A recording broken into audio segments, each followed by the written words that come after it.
네, 오늘 성탄절 설교 세 번째 시간, 지난 시간에 우리 다 못했던 거 조금 연결해서 마무리를 짓도록 하겠습니다. 오늘 저는 성탄절이라서 보통 우리가 통상적으로 개신교든 구교든 성탄절이면 다 기쁜 날이고 또 주일학교를 비롯해서 어떤 데든지 다 기쁜 날이고 선물도 막 왔다 갔다 하고 여러 행사들도 또 이런 음식들도 풍성한 때예요. 그런데 저는 여러분께 설교에 들어가기 앞서서 이런 말씀을 먼저 하나 드려보려고 합니다. 언제까지 여기 사실 건데? 언제까지 여기 사실 작정입니까?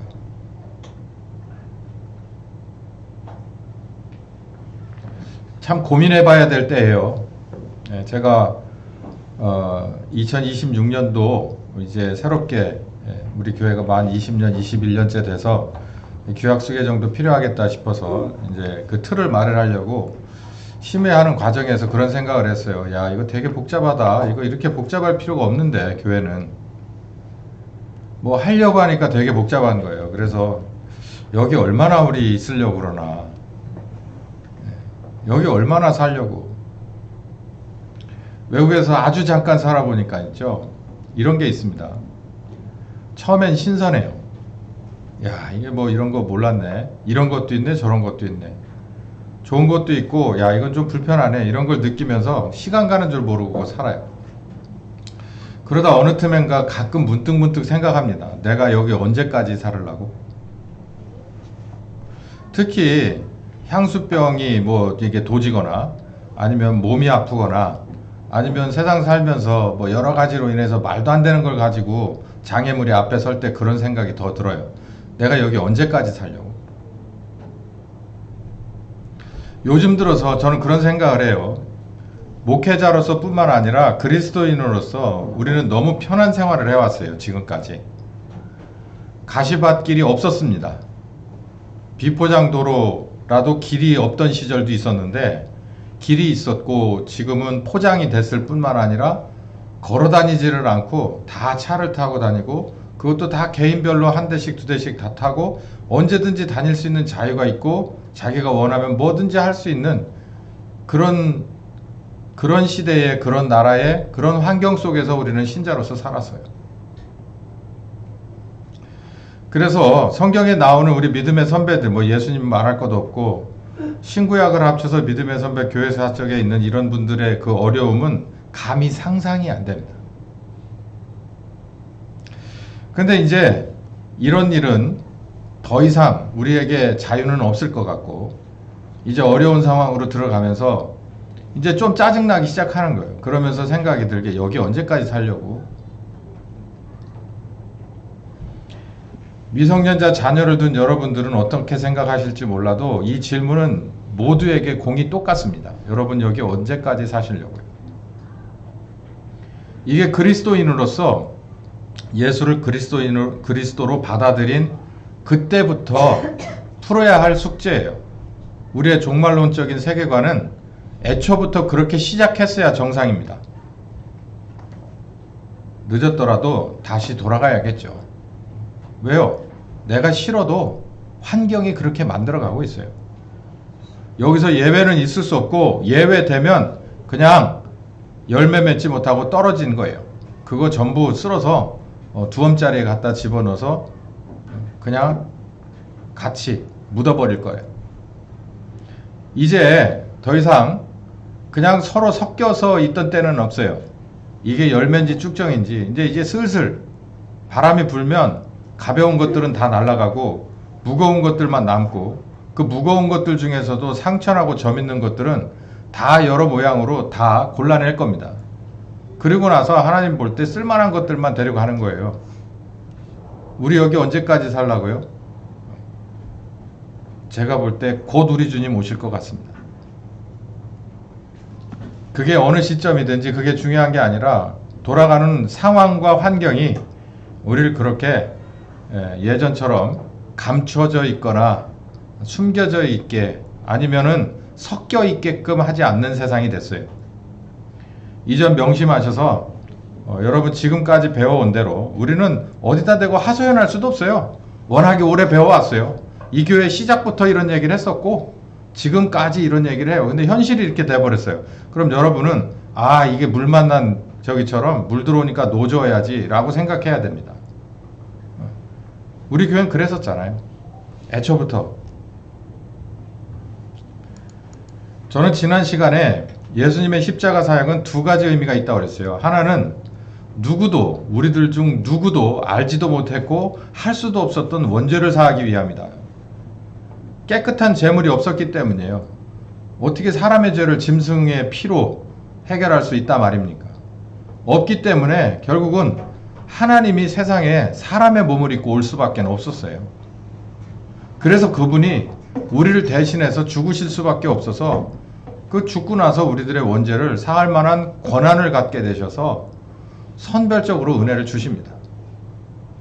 그러므로 우리가 이제 거듭나거든요.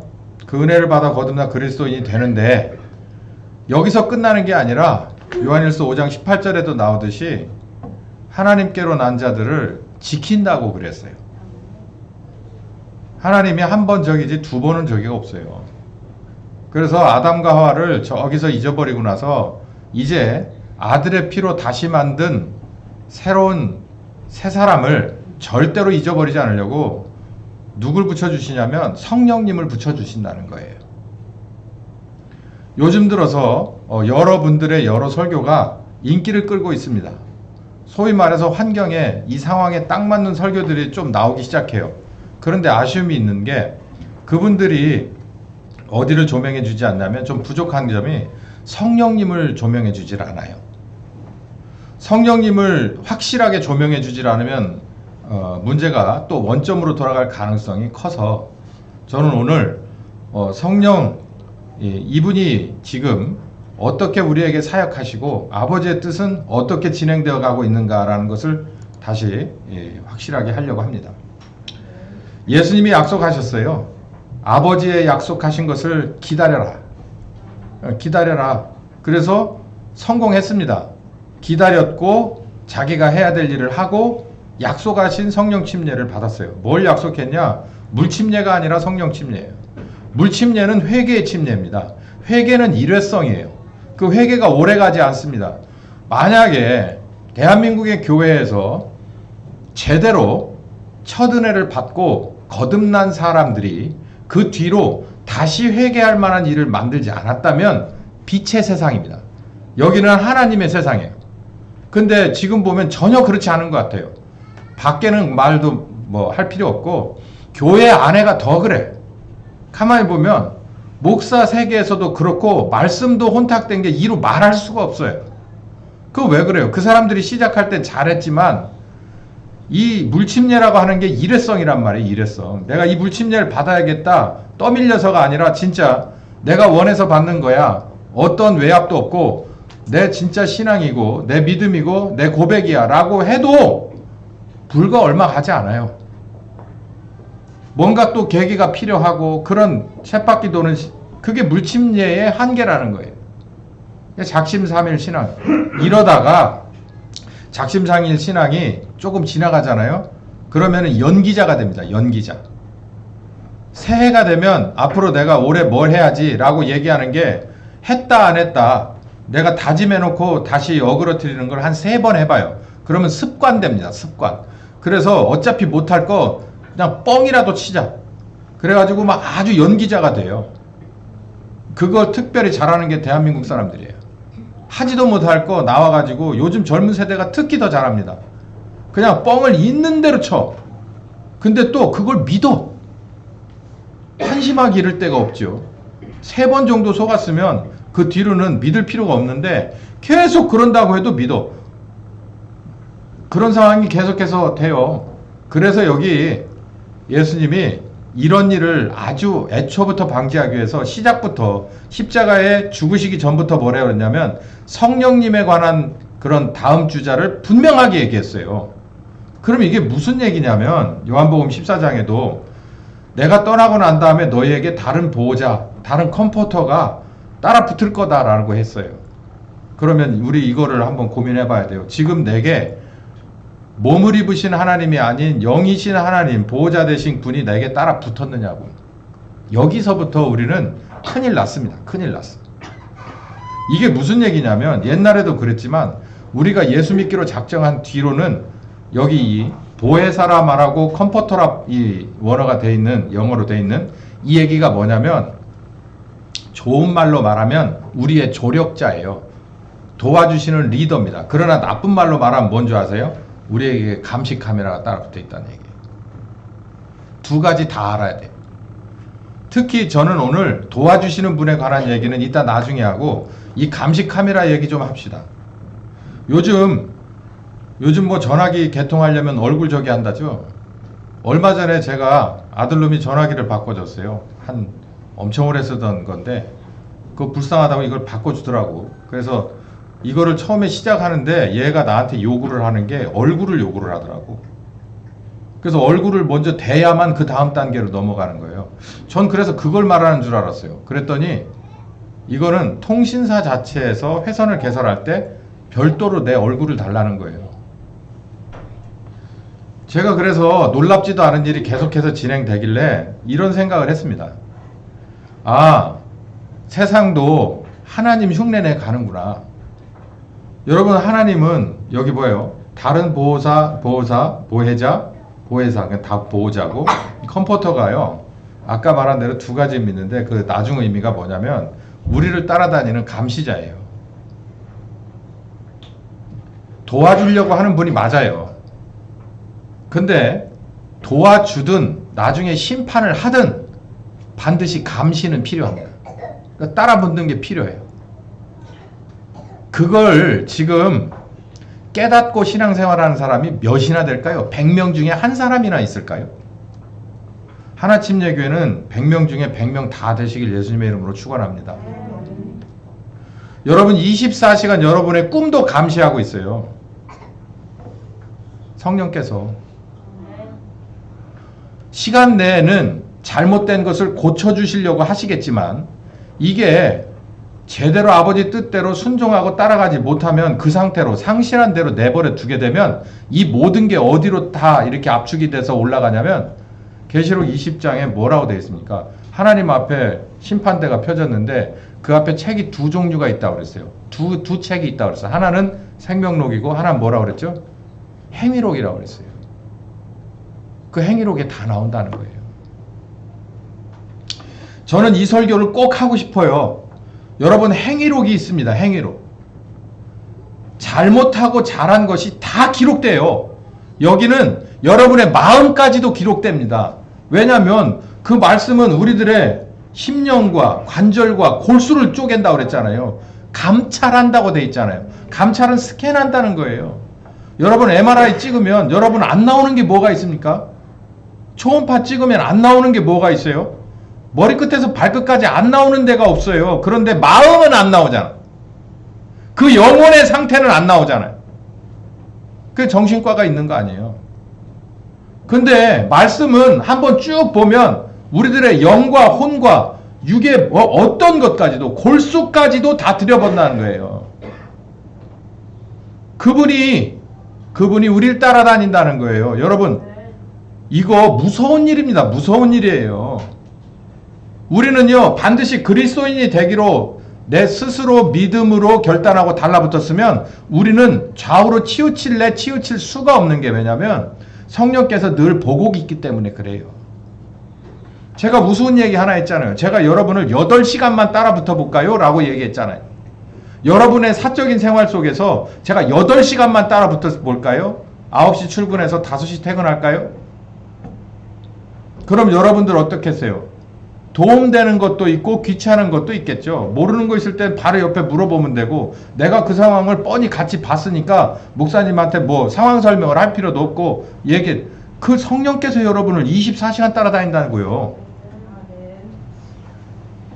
18절에 읽어봅시다. 시작. 내가 너희를 고아와 같이 버려두지 아니하고 너희에게 오리라. 그분이 오셨어요. 우리는 고아가 아닙니다. 보호자가 있어요. 보호자가. 보호자가 없는 어린아이와 보호자가 있는 어린아이는 애초부터 다릅니다. 밥을 먹으면 살이 찌고 안 찌고, 옷을 입어도 태가 나고 안 나고, 어딜 가도 기뻐하는 척인지 기쁜 건지, 이게 전혀 달라요. 우리가 지금 고아로서 신앙생활하고 있습니다. 아직도 율법 붙잡고 앉았어요? 아직도 그거 아닙니다. 이게 예수님이 지금 성탄절 얘기하잖아요. 성탄절뿐만 아니라 고난주간을 지나서 부활하시고 난 지가 지금 2000년이 지났어요.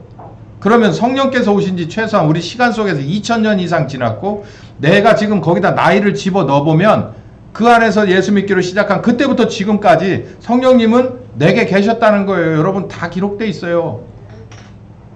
지금 여기서 정산할 거 정산하고, 그리고 쌓을 거 쌓고 고칠 거 고치고 가야 이게 뭔가 되는 거지. 근데 시간을 아껴야 돼. 우리 언제까지 여기 살려고. 우리가 정상적인 게 막 한 80 몇 세, 90세 정도, 요즘은 100세도 한다니. 그래서 100살까지 딱 찍어놓고 자신 있는 분 계십니까? 아무 일 없으리라고? 내 스스로도 할 수 없고요. 내가 그러고 싶어도, 그럴 환경이, 내가 그럴 수 있는 건강 상태라도 바깥에 있는 세상이 어떻게 될지 몰라요. 세월을 아껴야 합니다. 사도행전 2장 32, 33절을 기억하십시오. 제가 늘 말씀드린 대로 하나님이 오른손으로 예수를 높이심에 부활하고 승리를 선언해 주시고, 그가 약속하신 성령을 아버지께 받아서 너희에게 보고 듣는 것을 부어주셨다. 여기 내가 아버지께 구하겠습니다. 내가 아버지한테 요구를 할게. 여기 이렇게 얘기했잖아요. 근데 사도행전 2장에 베드로가 설교를 할 때 뭐라 그랬냐면, 그가 약속하신 성령을 아버지께 받아서, 우리에게 약속하신, 아까 요한복음 14장에 약속했잖아요. 약속하신 성령을 십자가 지고 부활하신 뒤에 허락을 받아서, 이 말이에요. 다 여기 앞뒤가 맞게끔 나오잖아요. 너희에게, 지금 우리에게 부어주셨다라는 거예요. 여기 우리도 들어갑니다. 여기 너희도, 이 안에 우리도 들어가요. 자, 왜 이런 복잡한 과정을 거치냐? 이랬으면 좋잖아요. 주로 천주교가 그렇게 하듯이 그냥 예수님이 나를 위해서 십자가에 죽으셨대, 그것만 딱 믿고 그냥 땡 하면 되잖아요. 그리고 나서 나머지는 기념하고 그냥 교회라고 하는 울타리 안에 들어가 있으면 되잖아요. 그러고 보니 구교나 신교나 거의 똑같네. 개신교라고 하는 우리도 지금 그러고 살잖아요. 신앙생활. 내가 언제 예수 믿었으니까 그냥 내가 성당을 안 가고 교회를 올 뿐이지. 그러니까 성당으로 길들기 시작한 사람은 성당으로 가는 거고, 어려서 어쩌다가 교회로 인도함을 받아. 그런데 믿으면 똑같네. 아, 예수 믿어서, 예수님 나를 위해 십자가에 죽으셔서 나 그걸 믿어. 그러니까 내 죄 사하고 나는 천국 갈 거야. 그러고 나서 전혀 진행이 안 돼. 그럼 끝이에요. 그거 아니라고 개혁하고 나온 게 개신교인데, 개신교도 똑같다는 얘기예요. 아버지의 뜻대로는 그렇지 않습니다. 여기 마태복음 7장 16절에 열매를 계속 강조하고 있어요. 열매. 최종 마무리. 심는 것의 마무리, 자라는 것의 마무리, 가꾸는 것의 마무리, 꽃 피는 것의 마무리, 그리고 모든 수학의 마무리는 열매로 귀결되는 거예요. 귀결. 여러분, 열매가 뭡니까? 우리는 인생의 열매가 자식이라고 그래요.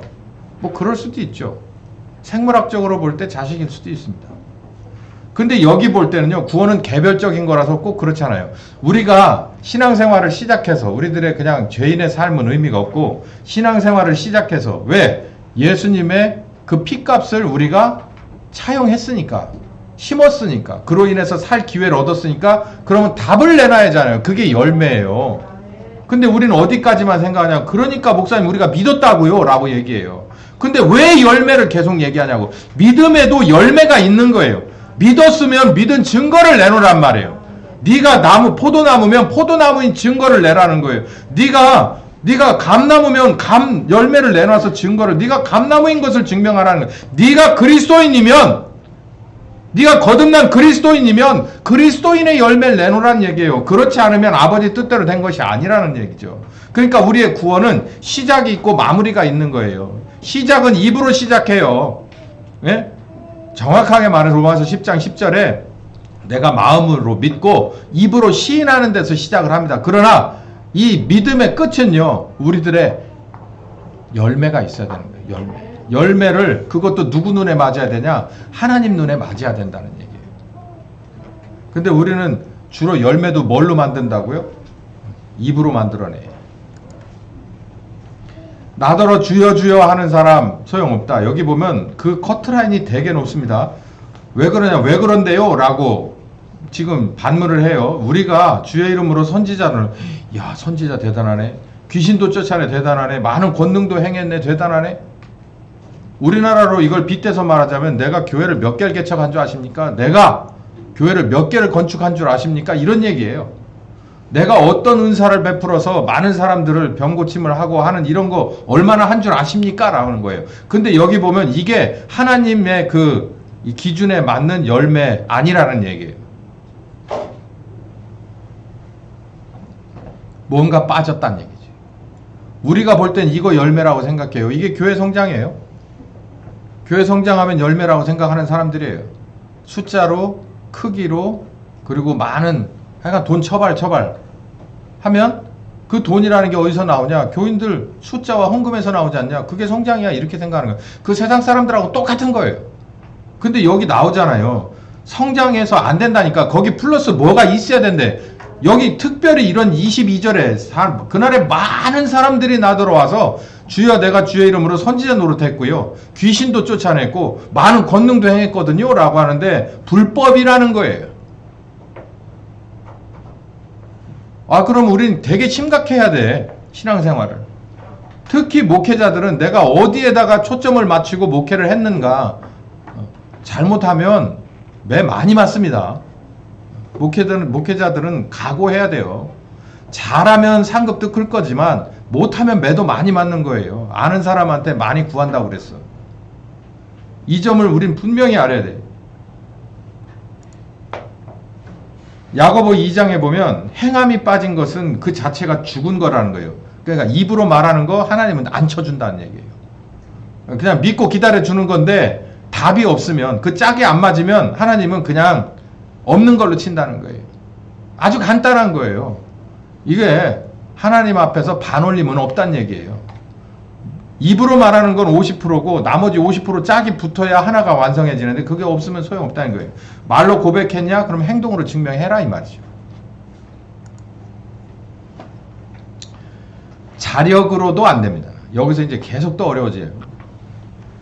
욥이라고 하는 사람은 전체적으로 이런 사람이었었어요. 힘쓰고 애써서 하나님 앞에 자기가 의로움을 증명한 사람입니다. 욥은 그런 사람이에요. 우리들 중에도 그런 사람들이 있어요.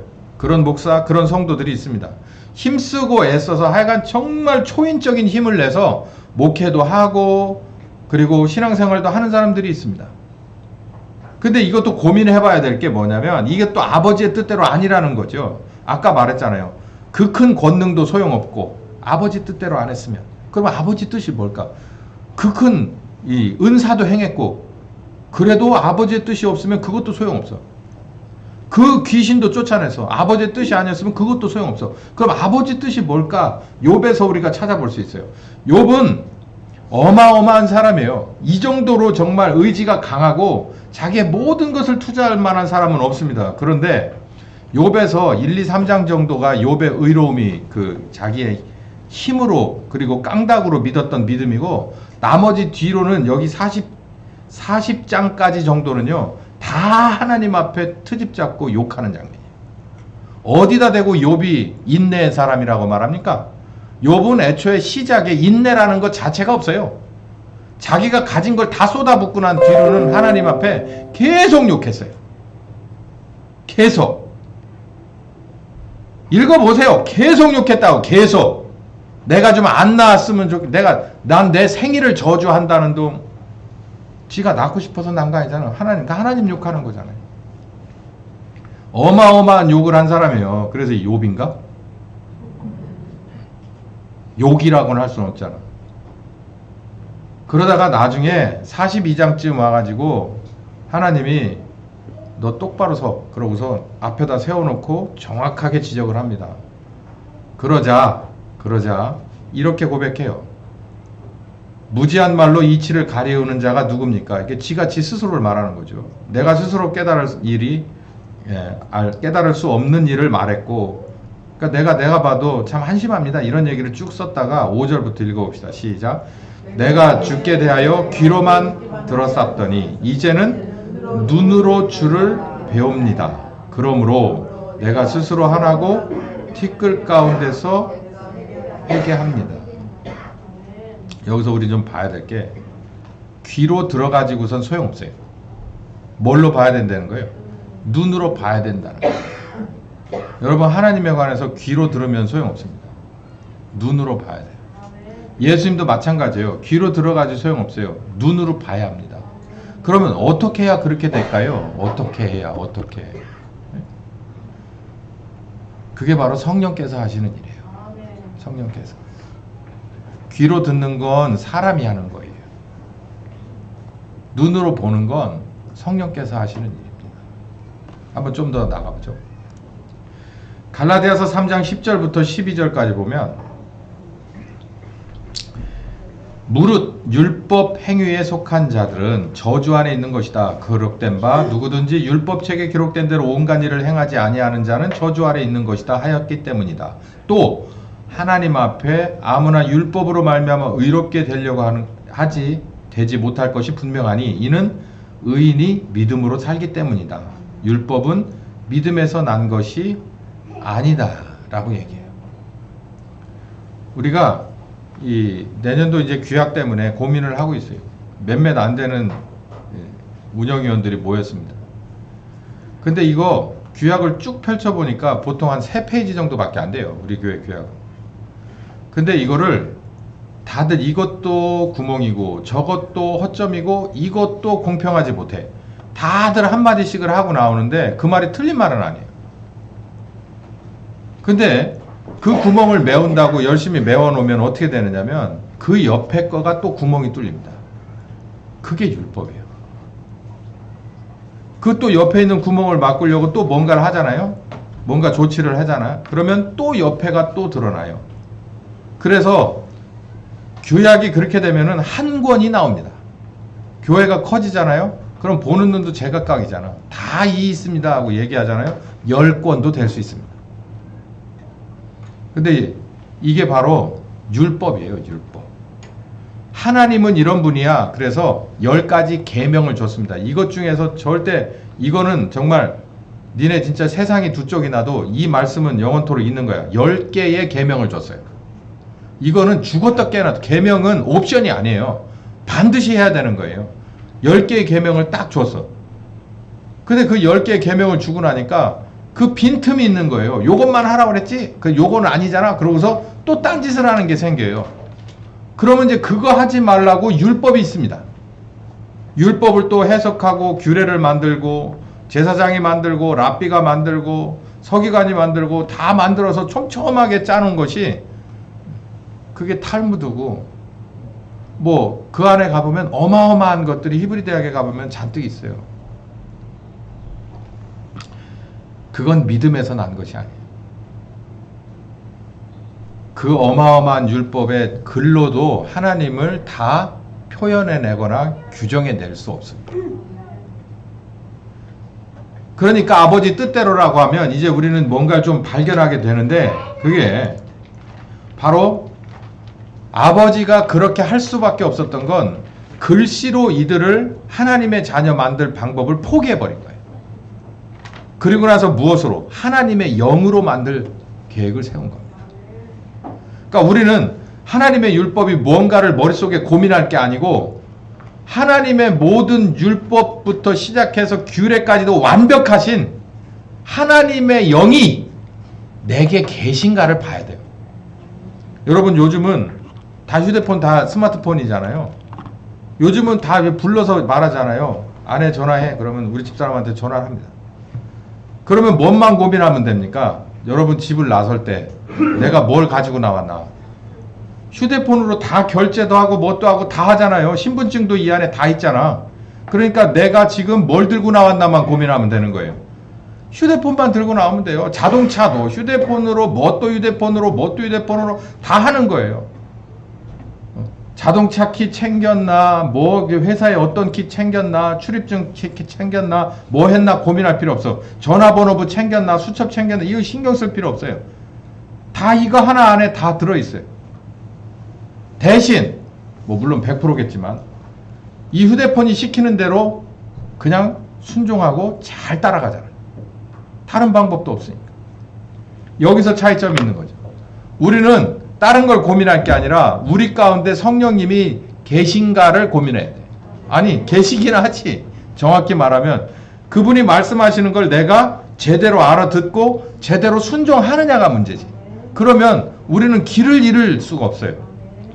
어떤 사람이 유튜브에 나와 그런 헛소리를 하더라고. 좌우로 치우치지 말라니까 예, 좌파 쪽으로도 치우치지 말고 우파 쪽으로 치우치지 말고 중간을 걸어가라고 가르쳤대. 어떤 목사가. 이런 세상에 멍청이들, 이렇게 멍청한 사람이 목사가 될 수가 있어? 여러분, 좌우로 치우치지 말라는 게 그 얘기입니까? 하여간 가지요. 가지. 진짜 하여간 여러 질이요, 여러 질. 좌우로 우리가 그냥 가면, 우리가 아무것도 없이 가면 우리는 좌측으로든 우측으로든 치우칠 수밖에 없어요.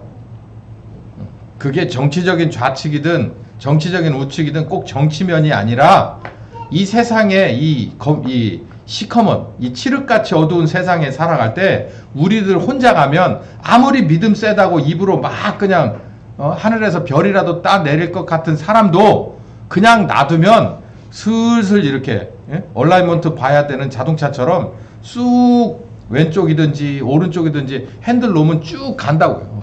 그냥 핸들 딱 놔가지고 반듯하게 가는 차는 공장에서 출고된 지 6개월 미만 차들만 그래요. 조금 더 타면 놔두면요 지가 어느 쪽으로 갑니다. 그런데 여러분 FSD나 이런 거가 있는 차를 타보세요. 그리고 딱 넣고 가보세요. 이게 치우칩니까? 안 치우쳐요. 그냥 직진, 그럼 그냥 직진 가요. 왜? 인도하는 이가 있으니까. 여러분의 인도하시는 이는 성령님이라는 거. 이게 하나님 아버지의 계획이라는 겁니다. 우리는 거듭났어도 혼자 존재할 수 없어요.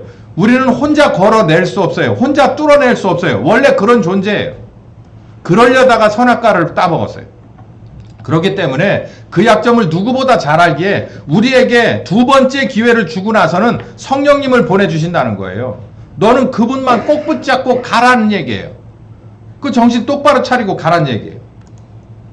갈라디아서 3장 12절에서 16절 보면 믿음으로 성령으로라고 하는 새로운 길을 우리에게 요구합니다. 믿음으로 성령으로. 우리가 이 믿음도 두 가지가 있어요. 이게 나를 믿는 믿음, 내 힘을 믿는 믿음, 내 내 강력을, 내 깡다구를 믿는 믿음. 이런 게 있습니다. 근데 그게 아니라 하나님을 믿는 믿음, 그분의 말씀을 믿는 믿음이 있어요. 그 믿음 가지고 약속하신 성령 따라서 가는 거예요. 그리스도께서 우리를 위해서 저주를 받은 바 되사 율법의 저주에 있는 우리를 속량하셨으니 이는 그리스도 예수 안에서 아브라함의 복이 우리로 하여금 믿음으로 말미암아 성령의 약속을 받게 하려 함이다. 자, 여러분, 제가 여기 필요 없는다고 생각하는 것은 다 군더더기 띄고 요렇게 해서 요것만 붙여서 읽었어요. 그러니까 확 오잖아요. 아브라함의 복은 뭐에 관한 약속이라는 겁니까? 아브라함의 복은 뭐에 관한 약속이? 지금 갈라디아서가 이게 바울이 쓴 거잖아요. 아브라함이 받은 복은 결론은 뭐에 관한 복이냐면 성령의 약속을 받게 하려 함이다라는 복이에요. 이게 정확합니다. 아브라함은 땅의 기업을 운운해요. 많은 사람들이. 특히 교회 성장학자들이 그런 얘기를 해요. 땅이 무슨 소용이 있어요, 구원받는데. 숫자, 자손이 많아질 것이다 라는 거예요. 자손이 많아져서 구원받는데 뭐가 도움이 됩니까? 아무것도 도움되지 않아요. 우리에게 구원받는 데 있어서 완벽하게 100% 도움받는 건 예수 그리스도의 십자가의 은혜와 그리고 성령님에 관한 약속입니다. 그 언약의 성취예요. 그러면 우리는 구원받을 수 있어요. 그 얘기를 한 거예요. 아브라함에게 주신 복은 땅에 관한 것보다도 숫자, 자손의 축복보다도, 그리고 세상에서 복의 통로라고 하는 그 어마어마한 정말 스폰지 케이크처럼 달콤한 얘기가 아니라 우리가 죄 가운데서 구원받을 수 있는 예수 그리스도와 성령의 언약이다라는 거예요. 그 언약 성취.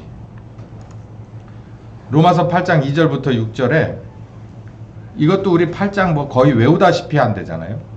이걸 쭉 보면 율법과 육신과 그리고 영이라고 하는 것이 이렇게 이 삼각구도를 갖고 있어요. 율법은 우리를 구원할 수 없다는 거예요. 단 일보도 전진시킬 수 없다는 거예요. 그거 분명합니다. 확실해요. 근데 우리가 믿음으로 출발해요. 뭐를? 예수 그리스도의 그리스도 대신 십자가를 믿음으로 출발해. 잘했어요. 그러다가 어디로 피그르를 하냐면, 다시 유턴을 하느냐면 율법으로 유턴을 해. 그래서 아주 호되게 혼난 교회가 갈라디아 교회입니다. 아까 갈라디아서 얘기했잖아요. 그 갈라디아 교회 같은 데가 수도 없이 많은 게 대한민국의 교회예요. 처음에는 성령님이 회개하는 은혜를 주시고 아버지 하나님이 하셔야 될 여러 가지 침례, 그 계기와 요인으로 우리가 시작은 잘했습니다. 그런데 어디로 갔어야 되는데, 그 다음 단계로 아들의 침례로 혹은 성령님의 인도하심으로 우리들의 삶을 이겨내고 뚫어내고 승리했어야만 했는데, 그렇지 않고 어디로 다시 가느냐면 율법으로 슬그머니 내려와. 그 율법이라는 게 다른 게 아니에요. 성령님이 아닌 다른 것을 초점 두고 힘을 얻어서 가는 것은 다 율법이에요. 이런 것도 율법이에요. 카리스마 있는 목사를 따라가는 것. 이 대한민국은 이 점에서도 예외가 될 수 없어요. 대한민국에 우리 교회처럼 작은 교회는 거의 없잖아요. 다 크잖아요. 수천, 수만, 수십만. 그 교회를 개척하신 목사님 대단한 분들이 아닙니까? 그러니까 자연간 자석이, 쇠가 자석에, 그 자성에 따라 붙듯이 그 많은 사람들이 그 교회에 따라 붙은 거 아니에요. 가만히 생각해 보세요. 그 사람들이 조 아무개, 김 아무개, 이 아무개 목사를 따라다는 거지 성령 따라다닌 거 맞습니까? 저는 의문이에요. 왜냐하면 그 목사, 담임 목사가 없어지고 나니까, 퇴장하고 나니까 그 뒤로 그 교회가 어떻게 되는지를 한번 보세요. 이건 문제인 거예요. 이건 우리 교회도 마찬가지입니다. 어느 목사가, 특히 개척 목사가 이 사람이 해야 될 일을 다 하고 만약에 퇴장을 했잖아요. 그런데 교회가 흔들거린다? 그건 이론적으로 있을 수가 없는 일이에요. 왜요? 교회를, 그 목사가 성령님을 따라갔으니까 성도들도 성령님을 따라가면 오히려 한 사람보다 여러 사람이 성숙해 있으니까 훨씬 낫지. 한 사람의 성숙한 사람이 개척을 해서 이마만한 이 어린 사람들을 끌어갔다면, 여러분이 제목까지 성장했다면, 여러분이 성령님 따라가면은 이 안에서 교회가 몇 개가 나와요? 수십 개가 나와요. 그게 이론적으로 맞는 말이라는 얘기죠. 근데 우리나라의 그 메가처치들이 그게 됩니까? 사람 따라간 거 아니에요? 목회 잘못한 거예요. 저도 늘 도전받습니다. 제가 퇴장을 하게 될 텐데, 그때 이 교회가 상황에 맞춰서 형태가 어떻게 변화되는 건 그 상황에 맞을 수 있어요.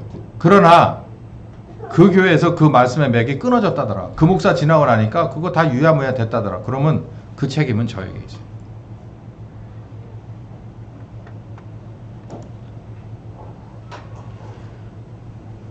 로마서 8장은 우리에게 있어서 정말 늘 마음속에 품어야 될 겁니다. 12절 한번 읽어봅시다. 시작. 그러므로 형제들아, 우리가 빚진 자로 돼 육신에게 져서 육신대로 살 것이 아니다. 14절. 무릇 하나님의 영으로 인도함을 받는 그들은 곧 하나님의 아들이다. 너희들이 하나님의 아들이고자 하느냐? 그러면 하나님의 영의 인도함을 받고 순종하고 따라가라는 얘기예요. 육체가 그냥 두지 않아요. 성령님 따라가게끔 내두지 않는다고.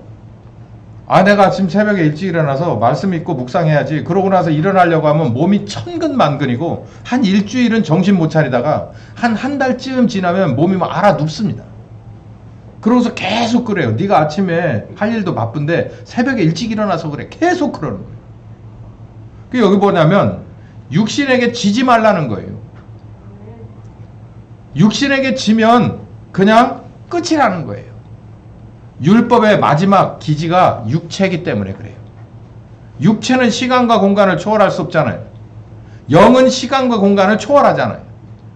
영으로서 떡으로 몸을 달래지 말고, 이 배고픈 몸을 떡으로 달래지 말고 하나님의 말씀으로 영이 살아서 몸을 지배할 수 있는 하나님이 원하는 그런 인간류가 되라는 얘기죠.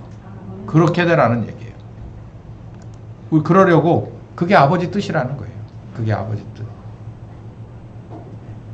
16절에 대단히 중요한 말씀이 있습니다. 시작. 성령이 친히 우리의 영으로 더불어 우리가 하나님의 자녀인 것을 증거하시나니. 그리고 26절에 그것뿐만 아니라 뭐라고요? 이와 같이 성령도 우리의 연약함을 도우시나니. 뭐 하지 말라고요? 네 육체와 싸워서 뭐 하지 말라고? 지지 말라고. 여러분, 성령이 우리를 도와줍니다. 뭐 하라고? 육체를 이겨먹으라고. 내 안으로는 내 육체를 이기고 밖으로는 이 세상의 것들과 짝하려고 하는, 그러니까 육체를 이기면요 욕심이 사라지잖아요. 육신의 정욕과 안목의 정욕과 이생의 자랑은 다 욕심이에요. 그게 가시적인 것, 비가시적인 것, 그게 형태가 있든 없든 그 욕심이거든요. 하나님은 우리에게 필요한 것 이상은 네가 꿈꾸지 말라는 거예요. 그럼 우리가 맨날 꽁보리밥 3끼에 단무지 반찬 갖고 살아라는 얘기, 하나님 절대 그렇게 안 한다니까요. 만나를 주셨고 거기에 고기가 필요해, 단백질이. 그러니까 뭘 줬다고요? 메추라기 줬어요. 요즘 미네랄 워터, 에비앙보다도 몇천 배 더 좋은 하나님이 광야에서 끌어내신 생수를 먹여줘서. 아니 그 정도면 됐지 뭘 바래. 나머지 건 뭘로 채워야 하냐면, 애굽에서는 혹시 메추리가 아니라 정말 토마호크를 먹었을지 모르지. 만나가 아니라 거기서는 유교병, 아주 야들야들한 유교병을, 그리고 애굽에서 나오는 그 하수에서 나오는 물이지만 잘 정수된 그런 샘물을 퍼마셨을지도 모르지. 그러나 애굽에서는 종살이 했잖아. 종살이 했잖아. 바로의 종이었잖아. 광야에서는 종이 아닙니다. 하나님의 백성, 하나님의 자녀잖아요. 우리는 이 세상에서 극도로 욕심을 채우는 사람들의 수준을 무엇으로 이겨야 되냐면, 우리는 하나님의 자녀라고 하는 자존심으로 이겨야 돼요. 그들은 여기가 다잖아요. 언제까지 여기 있을 건데. 우리나라는 여기가 아니잖아요. 우리의 본향은 따로 있잖아요. 성탄절을 기념한 지 수천 년이 됐습니다. 천주교들이 이렇게 찌그려 놨고, 그리고 개신교들이 이렇게 찌그려 놨고, 그리고 뭔가 이걸 가지고 상업적으로 붐을 만들려 보려고 하는 어둠의 세력들이 이 크리스마스를, 그 예수님의 베들레헴의 마구간을 지저분하게 오염시켰고, 그분의 거룩하신 출생을 이런 식으로 뒤틀어 놨지만, 우린 이거 하나는 똑바로 알아야 된다는 거예요. 그 하나님의 사역은 우리를 구원하기 위한 것이고, 아버지의 뜻대로 성령께서 오셔서 우리를 온전히 주장하고 우리가 순종하고 가서 열매 맺지 못하면 그 아버지의 그 어마어마한 은혜와 사랑의 사역들은 우리에게 분노의 채찍으로 다가올 것이다라는 거예요. 내가 이렇게까지 했는데 니들이 안 됐어? 내가 이렇게까지 너희들에게 가르쳐줬는데도, 기회를 줬는데도 안 됐어? 그러면 그 책임은 니들이 다 져라. 하나님은 필요하고 정하신 때까지는 사랑의 하나님, 여기까지야 라고 딱 끝나는 순간, 3, 2, 1 제로 하는 순간 여기서부터는 그 어떤 존재보다도 무서우신 공의의 하나님이에요. 꼭 기억하시고 아버지의 뜻대로 다 되시는 여러분들 되시기 예수님의 이름으로 축원합니다. 귀하신 하나님, 아들의 성탄을 축하하는 예배이지만 진정한 축하는 우리의 열매를 내놔야 되는데 그 열매를 내놓기 위해서 몸부림치는 이 교회를 불쌍히 여겨 주시옵소서. 이 말씀 듣고 더 열심히 열매를 향해서 달려가려고 하오니 성령님 우리를 인도하여 주시옵소서. 지금은 우리 주 예수 그리스도의 은혜와 아버지 하나님 극진하신 사랑하심과 성령님의 교통하시는 역사가 반드시 열매내서 귀한 성탄의 의미를 아버지께 영광으로 돌려드리고 그리고 우리에게도 귀한 구원의 축복받기 원하는 심령과 가정과 교회 위에 지금도 병상에 있는 우리 신광균 집사님 위에 함께 하시길 예수님의 이름으로 축원하옵나이다. 아멘.